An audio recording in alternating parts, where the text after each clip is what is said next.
దీన్ని ఆత్మహత్యగా మాత్రం మేము కాదు, మాతో పాటు ఇక్కడ ఈ ప్రాంతంలో మీరే విషయం ఎవ్వరు కూడా దీన్ని ఆత్మహత్యగా భావిస్తలేము. హరీష్ గారు చెప్పినట్టు ఇది కాంగ్రెస్ పార్టీ నాయకులు చేసినటువంటి హత్యగా మాత్రమే భావిస్తున్నాం. భారతీయ జనతా పార్టీ కార్యకర్తలు ఎవరు ఆత్మహత్య చేసుకునే స్థితిలో ఉండరు ఎవరు కూడా. కానీ ఇక్కడ ఎంత అరాచకం చేస్తే, ఎంత హరాస్మెంట్ చేస్తే ఇటు పోలీసులు అటు కాంగ్రెస్ పార్టీ కార్యకర్తలు ఎంత హరాస్మెంట్ చేస్తే, ఎంత ఇబ్బందులు పడితే ఒక ధైర్యం ఉన్న నాయకుడు ఇవాళ ఆత్మహత్య చేసుకున్నాడో మనం అర్థం చేసుకోవాల్సిన అవసరం ఉంది. ఇవాళ ఆయన ఇల్లు చూడండి, ఇంత ఇంటీరియర్ ప్లేస్ ఇదంతా కూడా ఒక జంగల్ ప్లేస్. ఈ ప్రాంతంలో కనీసం ఇల్లు లేదు ఆయనకు. పక్కకున్న గుంట జాగమ్మి ఇలా బిడ్డల పెళ్లి చేసిందంటే ఎంత పేదరికం ఉన్నాడో ఒక్కసారి మనం అర్థం చేసుకోవాలి. ఆ పేదరికంలో ఉన్నప్పుడు కూడా నమ్మిన సిద్ధాంతం కోసం, భారతీయ జనతా పార్టీ జెండా కోసం పనిచేస్తున్నటువంటి ఒక నిక్కార్సైన కార్యకర్త మధుకర్. గతంలో మా దురదృష్టం ఏంటంటే మేము గతంలో భారతీయ జనతా పార్టీ కార్యకర్తలందరం కూడా తెలంగాణ రాష్ట్రంలో బీఆర్ఎస్ పార్టీ యొక్క అవినీతి, అక్రమాలు, అరాచకాలకు వ్యతిరేకంగా మేము కొట్లాడినాం. కాంగ్రెస్ పార్టీ ఏ రోజు కొట్టాలి, కానీ ప్రజలు ఏం నమ్మిరో ఏం చేసినో మాకు అర్థం కాలేదు. ఓట్లు బీఆర్ఎస్ కు వ్యతిరేకంగా ప్రజల కోసం ఉద్యమాలు మేం చేస్తే నమ్మి కాంగ్రెస్ పార్టీకి ఓటేశారు. ఇవాళ మా పరిస్థితి ఏంది? ఆ రోజు బీఆర్ఎస్ పార్టీ అరాచకాలు చేసింది, కార్యకర్తల మీద లాఠీచార్జ్ చేశారు, కార్యకర్తలను 100 రోజుల పాటు, నెల రోజుల పాటు జైల్లో వేసారు, కాలు చేతులు విరగొట్టారు, రౌడీ షీట్స్ ఓపెన్ చేశారు.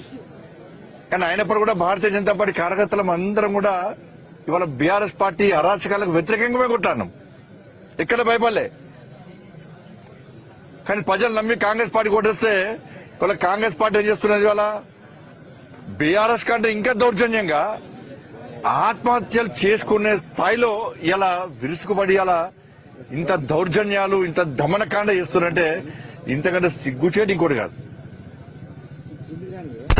వాళ్ళేమో అట్లా వేసారు, వీళ్ళేమో ఇట్లా వేసారు. ఇంకెన్ని రోజులు భరించాలని చెప్పండి. తెలంగాణ ప్రజలు ఆలోచించాలి.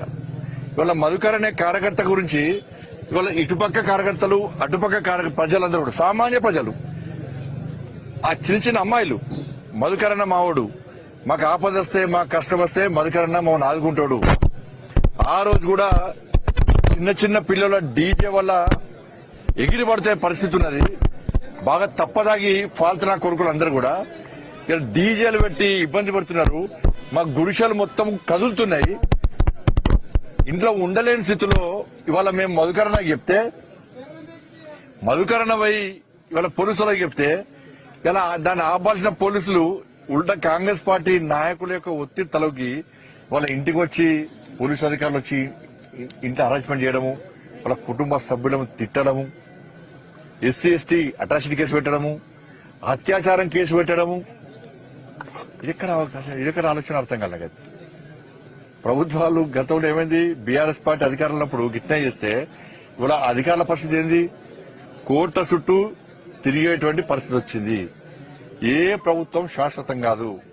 నేను మళ్ళీ చెప్తున్నా, మీరు ఏం చేసినా కూడా నెక్స్ట్ తెలంగాణ రాష్ట్రంలో ఏర్పడేది నరేంద్ర మోడీ గారి ప్రభుత్వం, భారతీయ జనతా పార్టీ ప్రభుత్వం అన్న విషయాన్ని ఒక్కసారి పోలీసు అధికారులు గాని, హరాస్మెంట్ చేసే కార్యకర్తలకు, కాంగ్రెస్ పార్టీ కార్యకర్తలు, బీఆర్ఎస్ పార్టీ కార్యకర్తలు గుర్తుంచుకోవాలి. చుక్కలు చూపడతాం.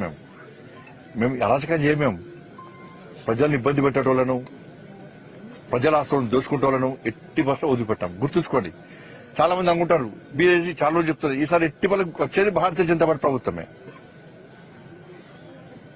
ఇలా యూపీలో చూడండి, ఇతర రాష్ట్రాలు చూడండి, ఎట్లా పాలన ఇస్తాం. గుండాగిరి చేస్తోని, రౌడీజం చేస్తోని ప్రజల మాన ప్రాణ ధనాన్ని దోచుకుంటోళ్లను, ఆస్తులను దోచుకుంటోళ్లను ఏ విధంగా శిక్షిస్తున్నామో ఒక్కసారి ఆలోచించండి. అదే పరిస్థితి తెలంగాణ రాష్ట్రంలో రాబోతున్నది.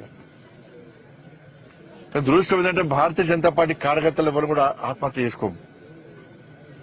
నేను మళ్లీ అప్పీల్ చేస్తున్నా, భారతీయ జనతా పార్టీ కార్యకర్తలకు మీ ద్వారా అప్పీల్ చేస్తున్నా, ఆత్మహత్యలు చేసుకుంటే భారతీయ జనతా పార్టీ కార్యకర్తలు కాదు. ఇలా మధుకర్ అనే వ్యక్తిని కాంగ్రెస్ పార్టీ నాయకులు ఇబ్బంది పెట్టడం వల్ల, అరాచకాలు చేయడం వలన, హేళన చేయడం వలన కూడా ఆత్మహత్య చేసుకున్నాడు. కానీ నమ్మిన సిద్ధాంతం కోసం పనిచేసినటువంటి కార్యకర్తలు, అరే బీఆర్ఎస్ పార్టీ ఎంత అరాచకాలు చేసింది, భరించడం. కాంగ్రెస్ పార్టీ ఇంకా అరాచకాలు చేస్తుంది, ఇంకా భరించాలి. ఇంకా భవిష్యత్తులో కాంగ్రెస్ పార్టీ ఇంకా అరాచకాలు చేస్తుంది, పోలీస్ కేసులు పెడుతుంది, లాఠీ చార్జీలు చేస్తుంది, జైల్లో పంపుతుంది. కానీ అన్నిటికీ భరించి తెగించి కొట్లాడేటోడే భారతీయ జనతా పార్టీ కార్యకర్త. దాన్ని గుర్తుంచుకోవాలి. అరే నక్సలైట్లను ఎదురించి ఇలా అనేక మంది కార్యకర్తలు పోరాటం చేశారు. నక్సలైట్లు వార్నింగ్ ఇచ్చారు, సంపుతామన్నారు, డేట్లు చెప్పిండ్రు, ప్లేస్లు చెప్పిండ్రు, చాలా మంది కార్యకర్తలు బలిదానం అయిపోయారు. కానీ ఆ రోజు నుంచి ఈ రోజు వరకు కూడా అనేక మంది కార్యకర్తలు, నాయకులు నమ్మిన సిద్ధాంతం కోసం, భారతీయ జనతా పార్టీ జెండా కోసం పనిచేస్తున్నారు. ఇప్పటికీ భారతీయ జనతా పార్టీ కార్యకర్తల బాడీలో బుల్లెట్లున్నాయి, నక్సలైట్లు తీసిన బుల్లెట్లున్నాయి. భారతీయ జనతా పార్టీ ఇప్పుడున్న నాయకులు, అనేక మంది సీనియర్ నాయకుల యొక్క కాళ్ళు చేతులు విరిచి నక్సలైట్లు టెర్రరిస్టులు దాడి చేసిర్రు.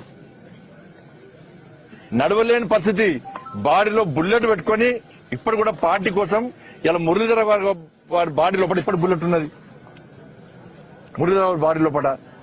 కానీ మురళీధర ఏ రోజు కూడా భయపడడానికి పోలే. ఇప్పుడు కూడా అదే జెండా కోసం పనిచేస్తున్నాడు. పార్టీ టికెట్ ఇచ్చినా ఇవ్వకుండా పార్టీ కోసం పనిచేస్తున్నాడు, సిద్ధాంతం కోసం పనిచేస్తున్నాడు.